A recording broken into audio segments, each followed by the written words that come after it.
Good morning, my dear students. Today I will discuss the recurrence relation. So, recurrence relation. So, first define the recurrence relation. That means a recurrence relation for a sequence is an equation that gives the value of an element an of the sequence in terms of one or more previous terms of the sequence, namely a0, a1 up to an minus 1 for all n is greater than equal to k, where k is a non-negative integer. मतलब क्या हुआ कि recurrence relation क्या है? A recurrence relation for a sequence is an equation. एक recurrence relation एक equation होगी जिसके अंदर क्या होगा कि सपोज करो कि हमें अगर a5 की वैल्यू निकालनी है कि करंट स्टेज पर अगर हमें किसी की वैल्यू निकालनी है तो हमें प्रीवियस स्टेज की फॉर्म में करंट स्टेज को गिवन होगा कि करंट स्टेज की अगर हमें वैल्यू फाइंड आउट करनी है कि करंट स्टेज पर कोई भी टास्क अगर हमें करना है तो प्रीवियस स्टेज की टास्क की फॉर्म में हमें करंट स्टेज की कंडीशंस गिवन होगी और प्रीवियस स्टेज की हमें वैल्यू ऑलरेडी हमें पता होगी. सो वो यही कहना चाह रहे हैं कि रिकरेंस रिलेशन क्या होता है. रिकरेंस रिलेशन एक इक्वेशन होती है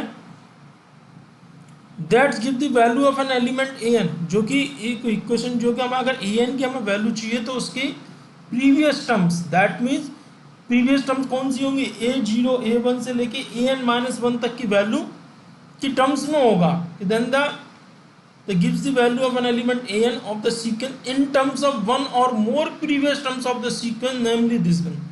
तो जो an की वैल्यू जो रिप्रेजेंट होगी, an की वैल्यू कैसे एक्सप्रेस होगी, a0 से लेके an माइनस 1 के जो टर्म्स होंगी उनकी फॉर्म में रिप्रेजेंट होगी an की वैल्यू. इससे हम क्या कहेंगे, रिकरेंस रिलेशन. यानी कि किसी भी हम सिंपल सी लैंग्वेज में हम ये बोल सकते हैं कि रिकरेंस रिलेशन क्या होता है. कि रिकरेंस रिलेशन ये होता है कि अगर हमें करंट स्टेज की अगर हमें कंडीशंस फाइंड आउट करनी है कि करंट स्टेज की पोजीशन फाइंड आउट करनी है तो हमें एक ऐसा कंडीशंस पता हो कि हमें करंट स्टेज की कंडीशंस को अगर हम सिचुएशन को फाइंड आउट करने के लिए कि प्रीवियस करंट स्टेज को प्रीवियस स्टेज की फॉर्म में गिवन है. जैसे हम अगर a5 की वैल्यू निकालनी है तो a5 का जो रिजल्ट होगा वो a4 से लेके a0 तक के बीच में दे रखा होगा. a4 a0 की वैल्यू के कुछ ना कुछ कंडीशंस गिवन होंगी, उनसे हम वैल्यू निकाल सकते हैं. सो रिकरेंस रिलेशन बहुत इंपॉर्टेंट रिलेशन है, ये टॉपिक है क्योंकि हम रिकरेंस रिलेशन मोस्टली सारी ब्रांचेस में और कई जगह यूज में भी आता है. और लैंग्वेजेस में तो सबसे ज़्यादा रिकरेंस रिलेशन आता है. फॉर एग्जांपल अगर हम बात करें रिकरेंस रिलेशन का कोई best example is a factorial function. अब फैक्टोरियल फंक्शन क्या होता है, फैक्टोरियल फंक्शन सबसे बेस्ट एग्जांपल है रिकरेंस रिलेशन का. अगर सपोज करो हमें फैक्टोरियल 5 की वैल्यू फाइंड आउट करनी है, सो फैक्टोरियल 5 की अगर हम वैल्यू कैलकुलेट करने के लिए आप फैक्टोरियल 5 को हम लिख तो देते हैं कि 5 4 3 2 1 0 नहीं, पर लेकिन हम इसको ऐसे नहीं करें. फैक्टोरियल 5 की वैल्यू फाइंड आउट होने के लिए मुझे पहले फैक्टोरियल 4 की वैल्यू पता होनी चाहिए. फैक्टोरियल 5 की वैल्यू फाइंड आउट करने के लिए मुझे पहले फैक्टोरियल 4 की वैल्यू पता होनी चाहिए क्योंकि फैक्टोरियल 4 को अगर 5 से मल्टीप्लाई कर दूंगा मैं, ऐसे फैक्टोरियल 4 की वैल्यू पता होनी, फैक्टोरियल 3 पता होना चाहिए. तो लाइक दैट इस तरीके से हम कह सकते हैं. जैसे फिबोनाची सीरीज है कि हमें an की वैल्यू अगर निकालनी है तो हमें उसकी प्रीवियस टर्म्स की वैल्यू हमें पता रहती है, प्रीवियस 2 टर्म्स की वैल्यू पता होती है तो हम उसकी नेक्स्ट स्टेज की निकाल सकते हैं. और जिसमें हमें फर्स्ट और सेकंड टर्म्स जो होती है वो हमें ऑलरेडी गिवन होती है. तो ये कुछ एग्जांपल्स हैं जो हम रिकरेंस रिलेशन के से रिलेटेड है. अब हमें रिकरेंस रिलेशन को हमें उसका सॉल्यूशंस फाइंड आउट करना है कि रिकरेंस रिलेशन का सॉल्यूशंस हम कैसे निकाल सकते हैं. तो सबसे फर्स्ट हम डिस्कस कर रहे हैं कि linear recurrence relation with constant coefficients. कि linear recurrence relation with constant coefficient. So linear recurrence relation जो होगा कि let A not A one A R is any numeric function, this one is the numeric function, then the relation, हम अगर इन जो values हैं A zero A one A R is any numeric function को हमने इसको इस form में लिख दिया, A zero A R plus A C one A are minus one A C K A are minus के equal to F R where R is greater than equal to K, F R is any function of R where C not C one C के are constant. हमने ये जो value थी उनको हमने इस form में हमने लिख दिया।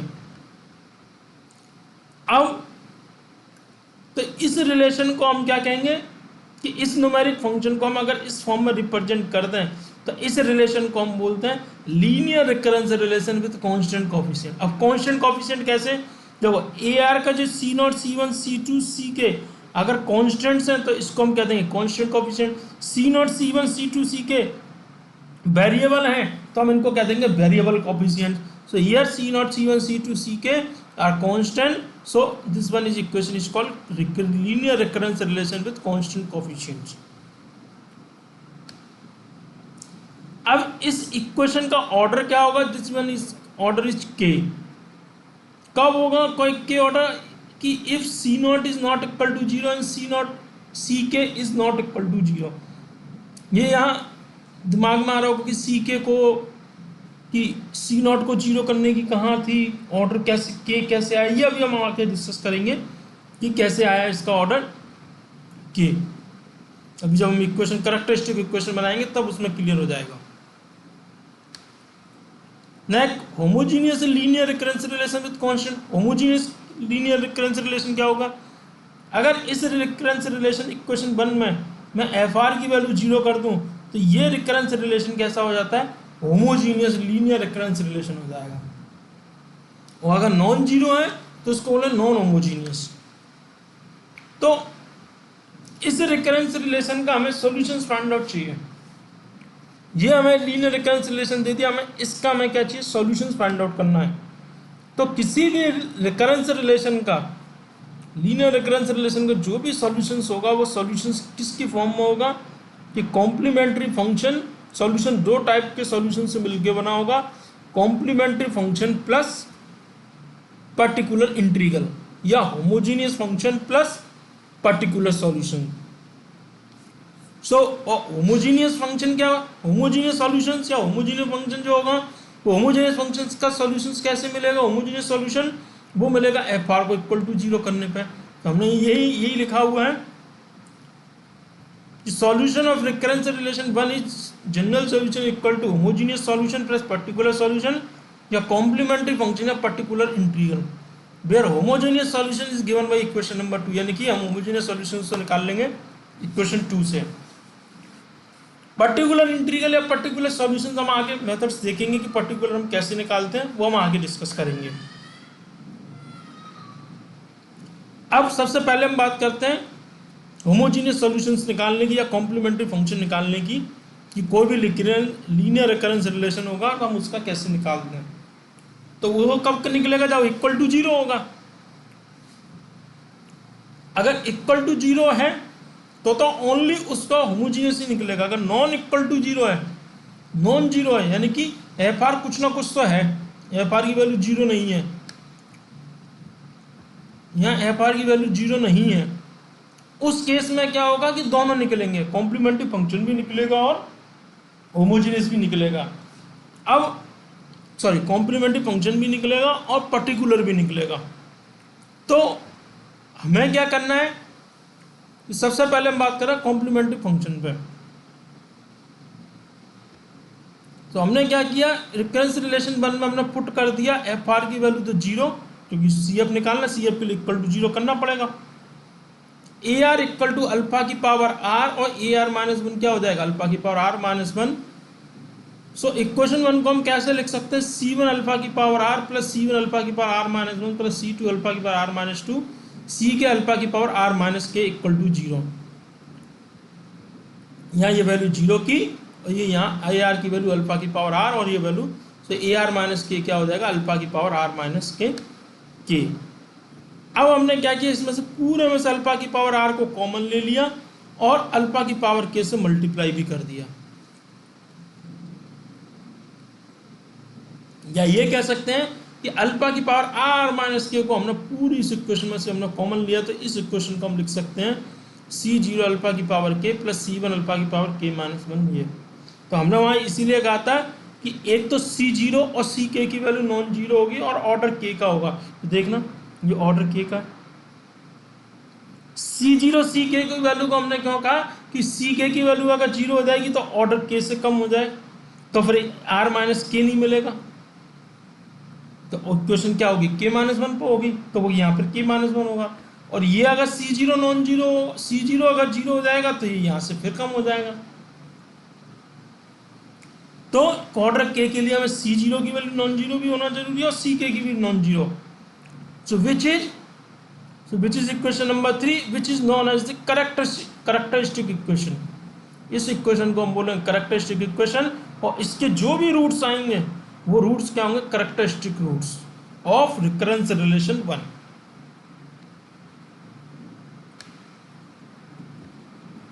अब कैरेक्टरिस्टिक इक्वेशन की बात करें तो कैरेक्टरिस्टिक इक्वेशन जो है वो एल्जेब्रिक इक्वेशन है। अब एल्जेब्रिक इक्वेशन, तो एल्जेब्रिक इक्वेशन होगी तो एल्जेब्रिक के रूट्स, इस इक्वेशन के रूट्स निकलेंगे। अब उन रूट्स का नेचर कैसा होगा, उन रूट्स का नेचर कैसा होगा, तो उनके नेचर के लिए हम डिस्कस करेंगे अब कि कैसे कैसे नेचर रूट्स कैसे आएंगे। So now consider the different cases. Number first, when the roots of the characteristic equation are real and distinct, मतलब इसकी जो अल्फा की वैल्यू जो आएंगी वो रियल आएंगी और सारी की सारी वैल्यू डिफरेंट आनी है। अगर सारी वैल्यू रियल है और डिफरेंट है उस केस में कॉम्प्लीमेंट्री फंक्शंस क्या होगा, मान के चलो जो वैल्यू आई अल्फा 1 अल्फा 2 अल्फा के आई वो सारी की सारी वैल्यू डिफरेंट थी। सो कॉम्प्लीमेंट्री फंक्शन होगा a1 अल्फा 1 की power r plus a2 alpha 2 की power r and so on a के अल्फा k की पावर r। अगर कुछ वैल्यू तो सेम है, रियल है, और कुछ डिफरेंट है, जैसे मान के चलो वैल्यू आ गई 1 1 2 या 1/2 1/2 1/2 3 आ गई, कुछ वैल्यू तो इक्वल है और कुछ डिफरेंट है। तो उस केस में क्या होगा, जो इक्वल होंगे उनको हम कैसे लिखेंगे, मान के चलो रियल होने चाहिए पर, लेकिन अल्फा इक्वल टू अल्फा 1 ये सारी वैल्यू एस तो कैसी हो गई, के में से एस जो आइटम वैल्यूज थी वो तो हो गई इक्वल, और बाकी की रिमेनिंग जो है वो डिफरेंट है, यहाँ लिख दिया एस इज लेस देन के। सो उस केस में जो लिखेगा तो एस को हम कैसे लिखेंगे, जो इक्वल वालों को a1 a2r plus a3r square dot dot a s r to the power s minus का 1 अल्फा की पावर r, जो वैल्यू इक्वल होगी। बाकी सबको केस 1 की तरह ट्रीट करके लिखेंगे। हो सकता है रूट्स कॉम्प्लेक्स हो। अब कॉम्प्लेक्स रूट्स का ये होगा कि कॉम्प्लेक्स रूट्स हमेशा कॉन्जुगेट की फॉर्म में आकर्ष होते हैं एल्जेब्रिक इक्वेशन में, कि मान के चलो अगर roots 2p plus iota Q है तो उस कॉम्प्लेक्स का root p minus iota q भी होगा उस इक्वेशन में, जो अंडरस्टूड है, हमने एल्जेब्रिक इक्वेशन में पढ़ रहा होगा कि कॉम्प्लेक्स जो रूट है हमेशा वो कॉन्जुगेट की फॉर्म में आकर्ष होते हैं। सो रूट्स अगर कॉम्प्लेक्स है तो रूट्स कैसे होंगे, p plus minus iota Q के। तो p plus minus iota Q के होंगे तो उस केस में जो कॉम्प्लीमेंट्री फंक्शन होगा वो क्या होगा, p square plus q square की power r/2 a1 cos r theta plus a2 sin r theta plus a3 यानी कि a3 अल्फा थी पावर r, बाकी जो रिमेनिंग है उनको ऐसे लिख लिया, जहाँ थीटा की वैल्यू क्या होगी tan theta equal to q/p।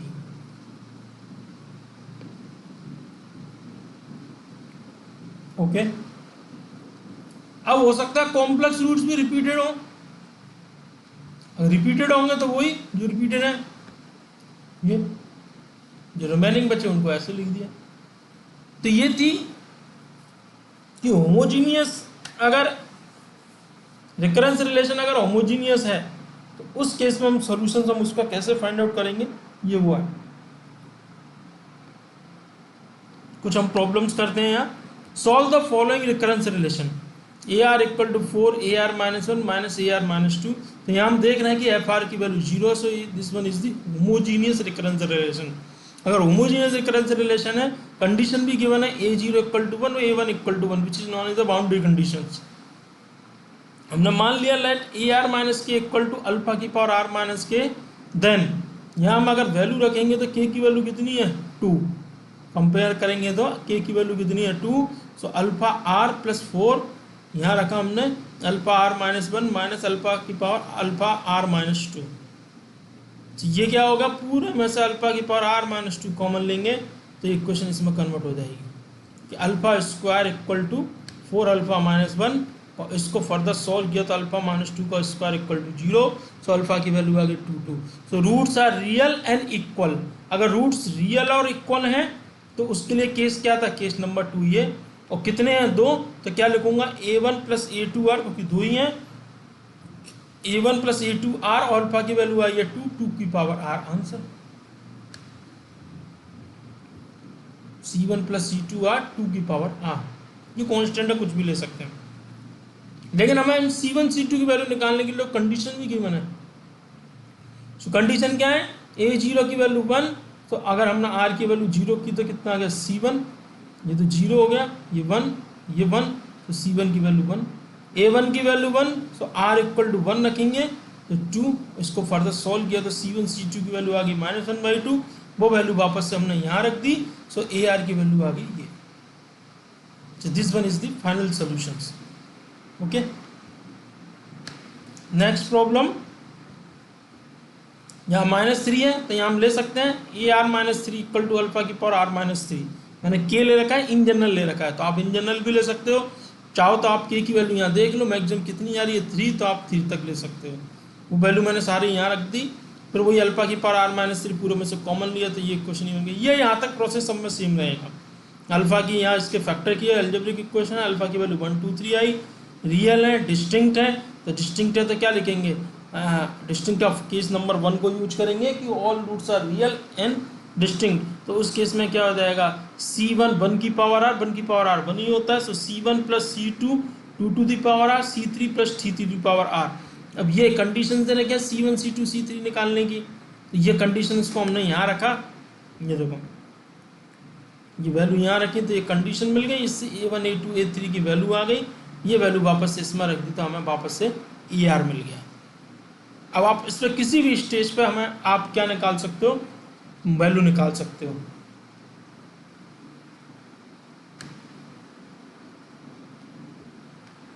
Same problem, इसमें अल्फा की वैल्यू आई, 2 रूट्स रिपीटेड है, रियल है और एक डिफरेंट है, तो रिपीटेड वाले को पहले लिख लिया, इसमें चाहे पहले इसको लिखो चाहे पहले इसको लिखो कोई इफेक्ट नहीं होता।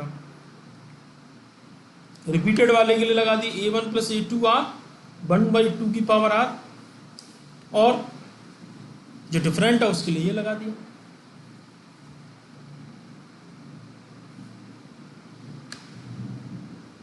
नेक्स्ट प्रॉब्लम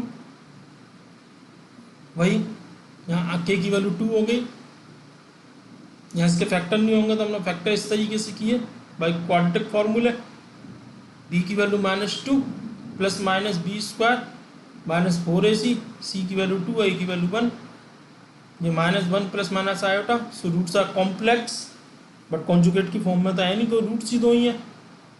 सो p की वैल्यू तो कितनी हो गई -1 और q की वैल्यू 1, सो p और q की value p square plus q square की पावर r/2, सो 1 + 1 = 2 की power r/2, c1 cos r theta plus c2 sin r theta, where tan theta equal to q/p, so q की value 1, p की value -1, so -1, और tan theta में -1 किसका आता है, 3π/4 पर, सो थीटा की वैल्यू कितनी होगी 3π/4, वो वैल्यू हमने यहाँ सब्स्टिट्यूट कर दी।